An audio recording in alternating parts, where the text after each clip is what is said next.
Assalamu alaikum wa rahmatullahi wa barakatuh. Alhamdulillah wa salatu wa salamu ala rasulillah wa ala alihi wa sahbihi wa man wala. So as we're going through the virtues of Al-Aqsa and we're going through this blessed series, I wanted us to have the opportunity to actually come to the place where Allah subhanahu wa ta'ala turned the page. And it's really beautiful that as you're reading through the Mus'haf, the very first ayat of the second juz, as if, subhanallah, you are turning the page, the next chapter, is سيقول السفهاء من الناس ما ولاهم عن قبلتهم التي كانوا عليها قل لله المشرق والمغرب يهدي من يشاء إلى صراط مستقيم. That the foolish ones will mock the Prophet sallallahu alaihi wasallam. They will mock the Ummah of the Prophet sallallahu alaihi wasallam and say what caused them to turn away from the Qibla that they were on before. What is behind me is Masjid al-Qiblatayn. And it's called Masjid al-Qiblatayn now, the Masjid of the two Qiblas, for a very obvious reason, which is that the switch happened from Jerusalem to Mecca here. But there's a story that precedes that. When the Prophet ﷺ first came to Medina, there are a few things that happened. Number one, when the Sahaba were in Mecca, even though they were facing al-Bayt al-Maqdis in Jerusalem, they would put the Kaaba between them and Jerusalem as they were praying.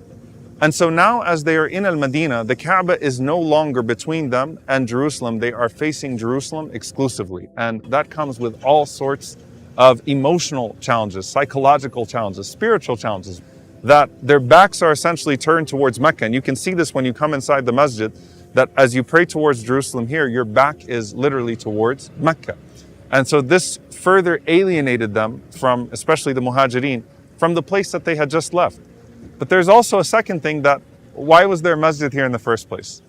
The tribes that lived a distance from the masjid of the Prophet ﷺ established their musallas. And so they would pray in their musallas, but they would connect to the central masjid of the Prophet ﷺ. And behind me, this was Masjid Banu Salima.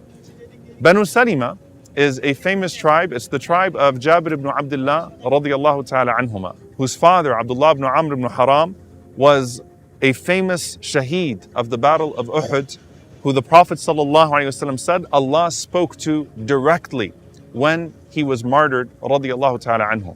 And Jabir radiyallahu ta'ala anhu tells the story of this place, that when the Prophet ﷺ set up the Masjid Nabawi, the people who were here wanted to basically pick up and move closer to the Masjid of the Prophet ﷺ, which is Banu Salima. And it's about a 2-mile walk from here to the Masjid of the Prophet ﷺ. And you can imagine how hard it is to make that walk every single day to be with the Prophet ﷺ. And here is the famous hadith where the Messenger of Allah ﷺ told the people here, Diyarukum tuktabu atharukum. Stay in your places because your footsteps will be recorded. Every single step that you take to the Masjid of the Prophet ﷺ is going to be recorded with Allah subhanahu wa ta'ala. So don't abandon your places. But he would come out sallallahu alaihi wasallam and he would pray in these various musallas, and that was a way of keeping connected to these tribes. So it wasn't always them going to him sallallahu alaihi wasallam. Sometimes it was him coming out to them. Now, how does this relate to the switch of the Qibla? When the Prophet ﷺ got here, of course, there were Jewish tribes, people of the book, that were waiting for the Prophet that was prophesied in their scripture. But the Prophet ﷺ didn't fit the mold. He wasn't from the children of Ishaq, instead he was from the children of Ismail. And because of that, many of them rejected the Messenger of Allah sallallahu alaihi wasallam. And what made it more audacious to them and a source of mockery was that how is it that this man alayhi salatu wasalam dares to face towards Jerusalem in his prayer, because that too was their Qibla, that too was their prayer direction. And they said, what is it with him? Yukhalifu dinana. He contradicts our religion. وَيَتَّبِعْ قِبْلَتَنَا. But he follows our Qibla. And so they were mocking the Prophet sallallahu alaihi wasallam.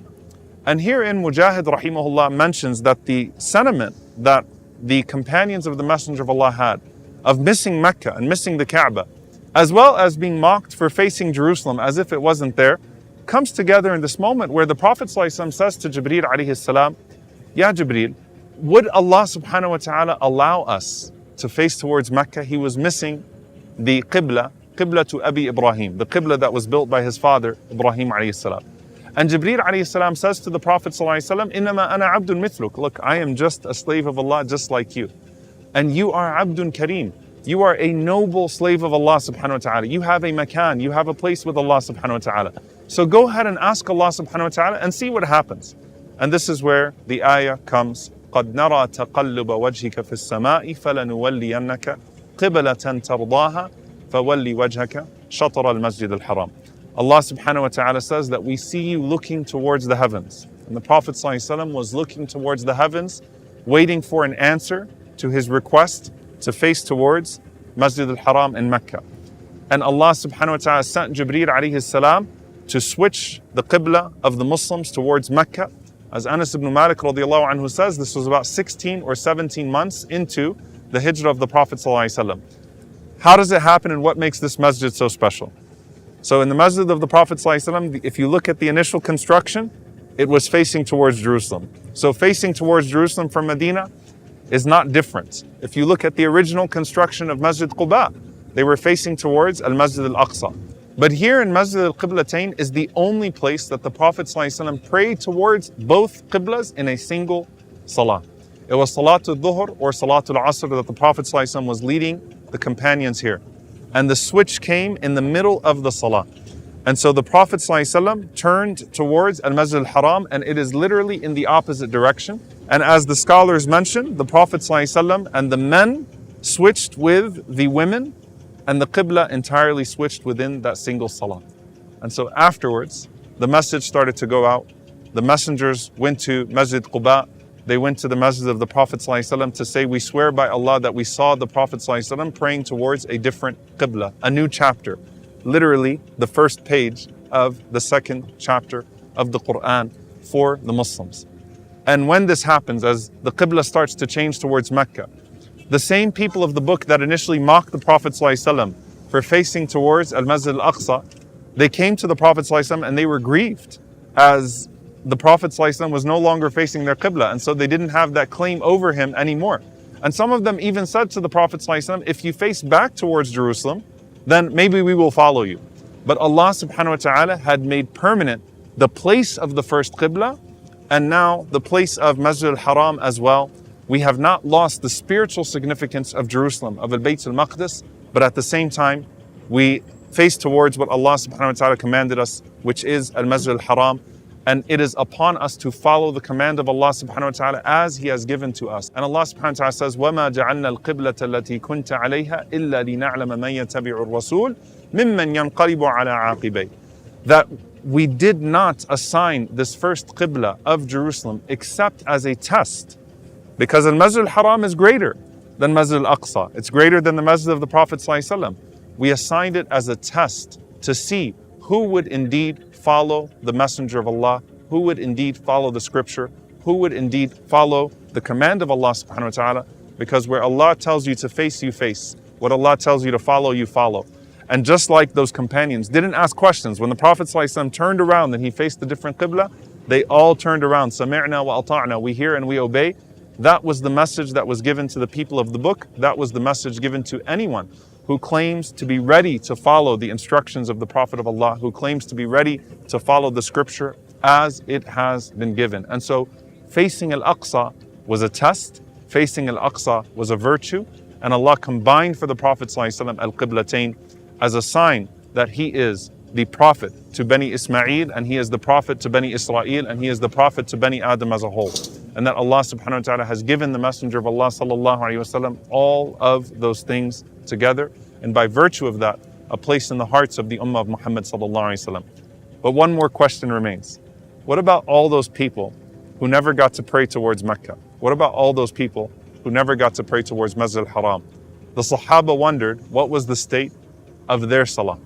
So I want you to think about the fact that all of the Shuhada of Uhud passed away from this world. Hamza radiallahu ta'ala anhu, Mus'ab radiallahu anhu, and beyond. And none of them knew Mecca as a Qibla for the time that they were here. All of their Salah was entirely towards al-Bayt al-Maqdis.